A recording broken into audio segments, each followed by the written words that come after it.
को मैं मुख्तसरन आपके साथ बयान करना चाहता हूँ। पहली बात, पहला इम्तिहान कि हज़रत इब्राहीम अलैहिस्सलाम ऐसे घराने में पैदा हुए जो घराना बुत पराश था और बुतों को पूजने वाला था, बुतों को फरोख्त करने वाला था। और उस घराने में पैदा हुए कि उनके बाप आदर जो उस मंदिर के महंत थे और सरबराह थे, उनकी एक हैसियत थी कौम के अंदर। हज़रत इब्राहीम अलैहिस्सलाम कुफ्र और शिर्क के अंधेरे में उन्होंने आंख खोली। जहाँ पैदा हुए वहाँ बुत परस्ती की पूजा, सूरज की पूजा, चांद की पूजा, पत्थरों की पूजा, और ये मंजर उनके सामने था। जब आप बाशऊर होते हैं, अल्लाह की तरफ से हुक्म होता है कि दावत तौहीद लोगों के सामने पेश करें, तो हज़रत इब्राहीम अलैहिस्सलाम ने अपने घर से इब्तिदा की। इससे एक सबक मिलता है कि हम अपने घर से इब्तिदा करें, इस्लाह की, तरबियत की। अपने घर से उन्होंने दावत और तबलीग का काम शुरू किया और तौहीद की दावत दी। चुनांचे पूरी कौम बिखर गई, तमाम लोग नाराज हो गए, आपका बाप भी नाराज हो गया और डांट फटकार लगाया। लेकिन और यहाँ तक कि हज़रत इब्राहीम अलैहिस्सलाम जो वक्त का बादशाह नमरूद था, वो भी अपने आप को खुदा कहलवाता था। उसके सामने पेश किया, ये आदमी आपकी खुदाई को तस्लीम नहीं करता है, खुदाई वाहिद को मानता है, इसलिए ये इसको सजा दी जाए। चुनांचे आतिशे नमरूद आप जानते हैं, एक आग का अलाव लगाया गया और उसमें हज़रत इब्राहीम अलैहिस्सलाम को डाला। लेकिन जो बंदा अल्लाह की वहदानियत का काल हो, अल्लाह की तौहीद का पक्का और पक्का यकीन रखता हो, उसको दुनिया की कोई चीज नुकसान नहीं करती, कोई दुनिया की कोई चीज नुकसान नहीं पहुंचा सकती। उस पसे मंजर में आज के हिंदुस्तान के हालात को भी देखिए।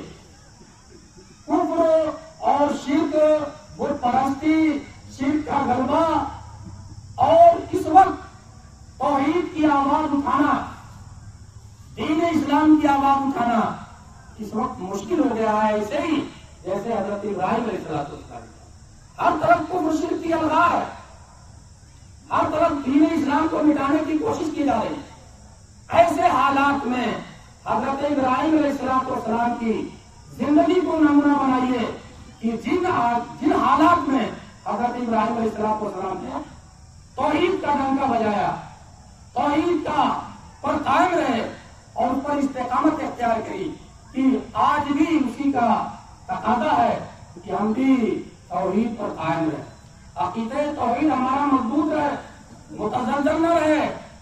हुकूमत के रोब और उसके खौफ से हमारे तौहीद में कोई फर्क नहीं आना चाहिए। एक मुसलमान कामिल की अलामत। तो हज़रत इब्राहीम अलैहिस्सलाम उस दौर से गुजरे, वो बड़ा इम्तिहान था। घर वालों को छोड़ना, वतन को छोड़ना, माँ बाप को छोड़ना, सारे लोगों को छोड़कर हिजरत करना, ये हिजरत करना भी एक बड़ी आजमाइश है। नबी करीम सल्लल्लाहु अलैहि वसल्लम जिस वक्त मक्का से मदीना हिजरत कर रहे थे, बड़ी मोहब्बत के साथ कह रहे थे और देख रहे थे मक्का को, लेकिन अल्लाह का हुक्म था, हिजरत किया।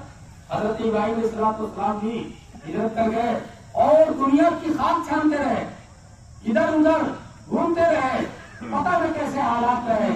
कमाने के लिए, रोजी रोटी के लिए हिजरत नहीं की, बल्कि दीन की सरबलंदी की उन्होंने हिजरत की। ये सबक हमको मिलता है कि अगर जरूरत पड़े तो हम हिजरत करके हम कुफ्र और शिर्क और बातिल का मुकाबला करें, जैसे हज़रत इब्राहीम अलैहिस्सलाम ने किया। ये दूसरा सबक हम तमाम मुसलमानों के लिए है कि अगर हालात ऐसे हो जाए कि वतन छोड़ना पड़े, हिजरत करना पड़े, घर बार को छोड़ना पड़े, जमीन जायदाद को छोड़ना पड़े, अल्लाह के कलमे को बुलंद करने के लिए, अल्लाह के दीन की सरबलंदी के लिए, तो हम हिजरत करने के लिए आमादा रहें। हज़रत इब्राहीम अलैहिस्सलाम का वो उसवा हमारे ज़हन में है।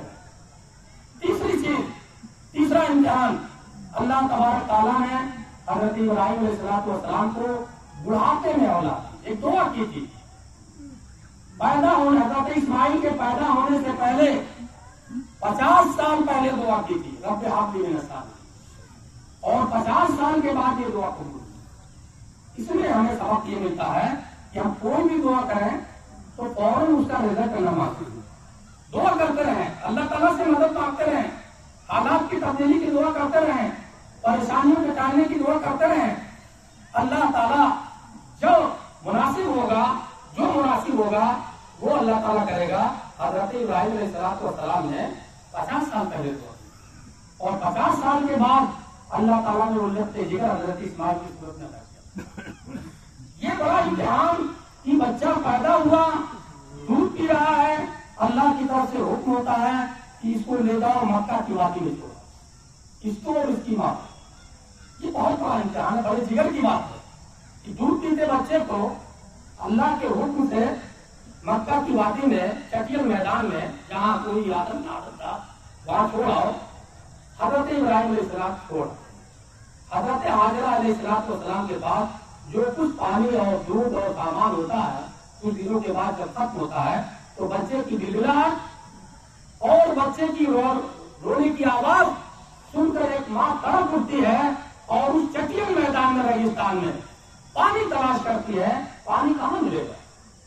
صفا مروا کی سیر کرنا، 7 مرتبہ دوڑنا، اور اس کے بعد وہ 20 میں جو جگہ ہے جہاں گرین چینل لگا رہتا ہے وہاں تیزی سے جو دوڑنے کا حکم ہے اس لیے ہے کہ حضرت حاجرہ علیہ السلام جب اس گرین چینل کے نیچے پہنچتی تھی تو حضرت اسماعیل آنکھوں سے اوجھل ہو جاتے، اس لیے دوڑ کے جاتی تھی کہ میرا بچہ میری نگاہ کے سامنے، کوئی جانور اس کو ضائع نہ کرے۔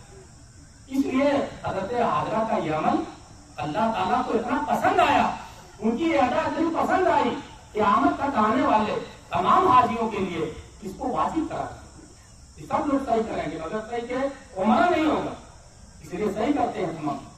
تو حضرت حاجرہ علیہ السلام اس بچے کی طرف سے اور اس کی یاد اس کی